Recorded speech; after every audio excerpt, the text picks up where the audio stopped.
So this is going to be a little bit different than most of my videos. We're going to start a new series about U.S. history. So the first period goes from 1491 to 1607. And that's important because it's from 1 year before Columbus set sails for India to 1607, which is the founding of Jamestown. So, starting with Columbus. So, Columbus, well, actually, Columbus didn't come first. I hate to break it to you, but the U.S. history doesn't actually start with Columbus. I know that we like to start with period 1 with 1491, but I don't like that. We're going to start with the Native Americans and their cultures and societies before Columbus even hit there. Hell, before the Vikings even got to Canada, we're going to discuss the Native Americans. So there are two theories that historians have as to how Native Americans got into the Americas, because that's like an island, and humanity originated in Africa, right? And so how did they get from Africa throughout Europe and Asia, but then there was already a sea separating the Americas and the Pacific world. So how did that work? Well, the first theory is that there was a ice bridge between Alaska and Russia, Siberia and Alaska, and they traveled across that Bering Strait, which is what it's called, and got into America, and that works well. But there's evidence that there were some Indians before that ice age that could have allowed for that strait to be there, and so a lot of historians also might believe that there was that the people came in through boats across. They came in from boats from Russia and China and sailed down the Pacific into the Americas. And most historians agree that both of these theories are most likely true. Paleo-Indians are what archaeologists call the oldest Native Americans, and they established the foundations of Native American life. And they were hunter-gatherers, and they also were the beneficiaries of environmental change, like hunting down lots of game, and they caused the extinction of many animals because they didn't really understand how the food chain works, as do most humans understand the food chain and on other ecosystems. And so now we get into archaic societies, which is an immense range of different types of Native Americans. So a lot of archaic societies formed after the Neolithic Revolution, as you know from world history, which is when the agricultural revolution is when agriculture started. All around the world, peoples started to settle down and begin agriculture, and so the archaic Indians were no exception to this rule. And so we start off with Indian societies such as the Maya, the Aztec, the Inca, all those societies. They all are types of archaic Indians. And so these archaic Indians, they're called archaic because they're archaic, it's a root meaning old, but not as old as the Paleo Indians, because Paleo is like before history. Paleontology is the study of like dinosaur bones, but archaeology is the study of like human societies, because Paleo is way older than Archae. So Paleo, Archae, right? So Paleo is older than Archae. Paleo comes first, then Archaic, and then we get into the more modern ones. But let's continue with the archaic Indian societies. There was a lot of cultural diversity with archaic societies because they were spread all throughout the Americas. And North America, you had the Great Basin, the Great Plains Indians, which were they continued to be hunter-gatherers, migrators. They traveled with bison, and that's mostly because there weren't very many natural resources in the Great Plains or Great Basin. And then you also have the Southwest Indians, which the Southwest of North America, of course, not the Southwest of like all of the Americas. So those were like the Pueblo Indians, but the Pueblo are more modern ones.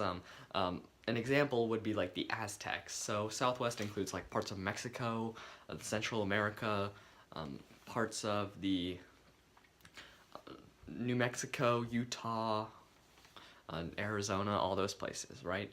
That would be considered the that would be the Southwest, where where the Pueblo were located, but not the Pueblo because they don't show up until later. And so we have these archaic Indian societies like the Aztecs, the Inca, the Maya, the I forgot the name, but it starts with an O. Someone who knows world history, they probably know it more than I do, but the Olmecs, that's what they were. The Olmecs were an archaic society. Huh. Thank you, AP World History. But let's continue. So then we're done with archaic. We also have the we're not done yet. My bad. We also have the South Americans, like the Inca. They lied across the Andes. We also had other ones that were in Brazil, parts of Argentina, parts of Bolivia, Colombia. These are the modern country names. Of course, they didn't exist. Uruguay, Paraguay. All these countries didn't exist back then, because Indians didn't understand how land worked. They didn't have, they did, they just didn't have the same idea of land ownership as, say, Europeans did, because Europeans had this sort of medieval understanding of land, where you own land, right? Europeans believed that you own a portion of the land, and therefore you have power over that land, and you can fence in your land to keep others out. That is a European idea, and Native Americans didn't understand this idea. Everyone just shared the land. You can claim hunting grounds, but that's it. Like, you don't own the land. It's just a hunting ground. It's owned by nature, is what they believe. And not to be stereotypical, but a lot of Native Americans, especially the archaic societies, where they started doing agriculture, they started becoming more in touch with nature, and they have all these nature spirits, nature gods. Like the Aztecs, they had Quetzalcoatl with the sun god, and a bunch of other some minor nature gods. But what's common between all these societies is that they all had these familial connection. And so there were always non-farming and farming societies in the archaic societies. And now let's get into let's talk more about the Southwest. And so some examples of Southwest Indians from the past would be the Anasazi and the Hohokam, right? Both of these were around before the Common Era, BCE, and they were very old. We also have the Aztecs, the Tehuacan, and the Tamaulipas. The Aztecs, the Mayans, the Olmecs, all those good people. And so a lot of archaic societies were based around these kinships, where you are part of your family, and unlike European society where the male holds dominance, anyone holds dominance. Everyone actually has equal representation within the family. And in some cases, familial lineages were matrilineal, meaning that you get the name from your mother's family. Like, in European society, the man's last, and in European society and modern society, the woman takes the man's last name, or their family name, which still exists in America today. But Native Americans, some of them had matrilineal, where, say, if my mother's last name was Okadai, and my dad's last name was John, then my last name would be Okadai, because matrilineal. Unlike what it is now, because my last name would be Eisenberg, because my dad's last name is Eisenberg. My mom's last name is not Eisenberg, but she took the name because we exist in a patrilineal society. And so a lot of Indians had these spiritual and social values. And now we can finally get into European contact, which starts with Columbus, of course. Again, there were the Vikings in Canada, but they left like 2 years after they got here. Sure, they explored a little bit, claimed Newfoundland, Greenland, Iceland. That's great, good for them. But they left like 2 years later because, they didn't know anything. They didn't really know the land. They got into trouble with the natives, they lost a lot of lives, and they left. Also, the Norwegians just really didn't like to share anything with the other Europeans, so we don't have any primary accounts of that, so we don't really talk about it in U.S. history, especially since that's Canada. This is U.S. history. We don't like Canada in U.S. history. And you'll find that in U.S. history, we like to take over Canada a lot. War of 1812. And so, let's start with Columbus. So Christopher Columbus went to the King and Queen of Spain after they had formed a new, after they had formed the Española, after they had formed the Kingdom of Española, after they had been separated into two different kingdoms for over 100 years. And so after they formed Hispaniola, we can now talk about how Columbus came to them and was like, hey, the the Portuguese are literally the most powerful empire in the entire world. We can't have that. We need to do something about that. And so he at first went to Portugal and he was like, hey, let's go the other way and let's go to across the Atlantic to get to Asia instead of going down Africa to get to Asia. And the Portuguese were like, nah, fam, we're good. And so then he went to Spain. After he talked to Britain, Germany, the Dutch, the Netherlands, all those other places, they all said, no, you're crazy and your calculations are wrong. The Earth is way bigger than that. But the Spanish king and queen, since they're also on the Iberian Peninsula right next to Portugal, said, sure, we'll give you 3 ships and plenty of men to go on the trip and back. And so in 1492, Columbus set sail across the ocean blue to the Indies. And so called the Indies because he thought that he was in, so-called the West Indies because he thought that he was in the Indies, but really he was in the Gulf of Mexico. Not really the Indies, but he thought he had reached the Indies. And so he called the people there Indians. That's where we get the term American Indian, because he thought that they were Indians, and he was wrong. And don't get me wrong, Columbus is not an idiot. He actually was lucky to even hit land in the first place, right? His calculations were right. He just, about sailing to land, right? He hit land, luckily. He could have not, which happens really often with the technology they had back then. He was actually a genius navigator. He just sucked at math. He was a genius navigator who sucked at math. He didn't know that the circumference of the world is about like 26,000 miles. It's more like 26,000 miles and not 16,000, but he thought it was 16,000, so he thought that like he could easily get to Asia from Europe. But you can't. There's this huge like continent. There's 2 more continents between those 2 land masses across the Atlantic. You can't do that. So he was wrong, but he was a really, really smart navigator. He just sucked at math. So let's get something straight. We celebrate Columbus Day because he led to the Columbian Exchange, which in turn led to English settlement, which in turn led to the development of the United States, right? So we have to celebrate it because he helped create the United States. But he was an asshole. He was such an asshole that he just killed Indians because he was like, oh, they're nice. We can just kill them, they don't care.